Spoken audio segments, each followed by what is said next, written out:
காவிரி பெருக்கெடுக்க வேண்டிய ஆடிப்பெருக்கு நாளில் டெல்டா விவசாயிகள் ஆதங்கம் பெருக்கெடுக்க போராட்டம் நடைபெறுவதாக திமுக தலைவர் மு ஸ்டாலின் தெரிவித்திருக்கிறார்.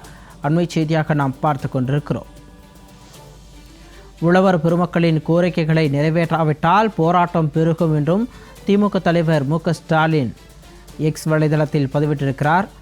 தற்போதைய அண்மை செய்தியாக நாம் பார்த்து கொண்டிருக்கிறோம். விவசாய பெருங்குடி மக்களின் உணர்வுகளை உறக்கச் சொல்லும் ஆர்ப்பாட்டத்தில் பங்கேற்ற தோழமை கட்சி தலைவர்களுக்கு திமுக தலைவரும் முன்னாள் முதலமைச்சருமான மு ஸ்டாலின் நன்றி தெரிவித்து எக்ஸ் தளத்தில் பதிவை வெளியிட்டிருக்கிறார். காவிரி பெருக்கெடுக்க வேண்டிய ஆடிப்பெருக்கு நாளில் டெல்டா விவசாயிகளின் ஆதங்கம் பெருக்கெடுக்க போராட்டம் நடைபெற்று வருவதாக தெரிவித்திருக்கிறார். கூடுதல் விவரங்களோடு இணைகிறார் எமது செய்தியாளர் கவினா. வணக்கம் கவினா. விவசாயிகளை வஞ்சிப்பதாக தாவேக அரசுக்கு எதிராக திமுக சார்பில் தஞ்சாவூரில் மிகப்பெரிய அளவில் போராட்டம் நடைபெற்று வரும் நிலையில் திமுக தலைவர் ஸ்டாலின் தற்பொழுது எக்ஸ் தளத்தில் பதிவினை வெளியிட்டிருக்கிறார். இது தொடர்பான விரிவான விவரம். வணக்கம் சிகாமணி. விவசாய கடனை முழுமையாக தள்ளுபடி செய்ய வேண்டும் என்றும் மேகதாது அணை விவகாரம் தொடர்பாகவும் தாவேக அரசை கண்டித்து திமுகவின் சட்டமன்ற எதிர்க்கட்சி தலைவர் உதயநிதி ஸ்டாலின் இன்று தஞ்சாவூரில் விவசாயிகளுக்காக ஆர்ப்பாட்டத்தை மேற்கொண்டார்.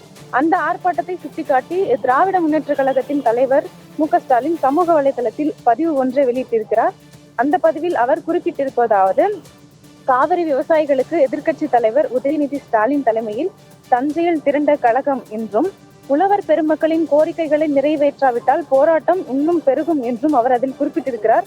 மேலும் காவிரி பெருக்கெடுக்க வேண்டிய ஆடிப்பெருக்கு நாளில் டெல்டா விவசாயிகள் ஆதங்கம் பெருக்கெடுக்க போராடி வருகின்றனர் என்றும் அவர் குறிப்பிட்டிருக்கிறார்.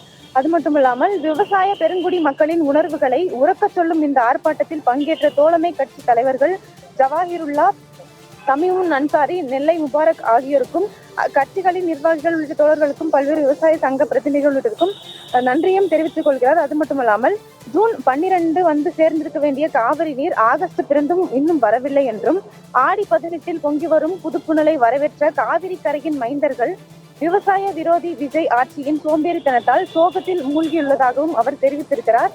மேலும் தமிழ்நாட்டிற்கு தண்ணீர் திறந்துவிட மறுக்கும் கர்நாடக அரசை கண்டித்து ஒரு வார்த்தை கூட பேசாத முதலமைச்சரை தமிழ்நாடு இப்போதுதான் பார்க்கிறதாகவும் அண்டை மாநிலத்தில் திரைப்படம் ஓடுவதற்காக நம் விவசாயிகளின் வாழ்க்கையா அடகு வைப்பீர்கள் என்ற கேள்வியும் அவர் எழுப்பியிருக்கிறார். மேலும் முழு கடன் தள்ளுபடி என வாழைப்பழம் போல வாக்குறுதி தந்து வெற்றி பெற்றுவிட்டு விவசாயிகளை ஏமாற்றிய மோசடி ஆட்சியாக இந்த தாவேக ஆட்சி நடந்து கொண்டிருப்பதாகவும் அவர் குறிப்பிட்டிருக்கிறார். மேலும் மேகதாது அணையை கட்டியே தீர்வோம் என அடம் பிடிக்கும் கர்நாடகத்துடன் பேச்சுவார்த்தைக்கு செல்ல துடியாய் துடிக்கும் தமிழ்நாடு முதலமைச்சர் நேற்று கர்நாடகத்தில் நடந்த அனைத்து கட்சி கூட்டம் பற்றிய செய்திகளை பார்த்தாரா? இங்கு அதே போல் அனைத்து கட்சி கூட்டம் முதலமைச்சருக்கு நேரம் இல்லையா என்றும் அவர் கேள்வி எழுப்பியிருக்கிறார். மேலும் விவசாயிகளை சந்திக்காமல் புறக்கணித்துவிட்டு வேளாண் பட்ஜெட்டை திருப்பதிக்கு கொண்டு சென்றால் உங்கள் பாவங்கள் போய்விடுமா என்றும், நாக்பூரில் நம் விவசாயிகள் கைது செய்யப்பட்டதற்கு கூட கண்டனம் தெரிவிக்காமல் கள்ள மௌனம் காக்கிறார், சிறையில் தன்னூத்தி விவசாயியாக வேடம் தரித்தவர் என்றும் அவர் அந்த பதிவில் குறிப்பிட்டிருக்கிறார். மேலும் விவசாயிகளை இனியும் வஞ்சிக்காமல் தாவேக அரசு வாக்குறுதி அளித்தபடி முழு கடன் தள்ளுபடி செய்ய வேண்டும் என்றும் அவர் கூறியிருக்கிறார். மேலும் குறுவை சிறப்பு நிவாரண தொகுப்பு வழங்கி டெல்டா மாவட்டங்களை வறட்சி மாவட்டங்களாகவும் அறிவித்திட வேண்டும் என்றும், காவிரியில் தமிழ்நாட்டின் உரிமையை காற்றில் பறக்க விடாமல் தீவிரமாக செயல்பட வேண்டும் என்றும், அதுவரை இந்த கழகத்தின் போராட்டம் தொடரும் எனவும் அந்த பதிவில் அவர் குறிப்பிட்டிருக்கிறார். கூடுதல் விவரங்களுக்கு நன்றி கவினா.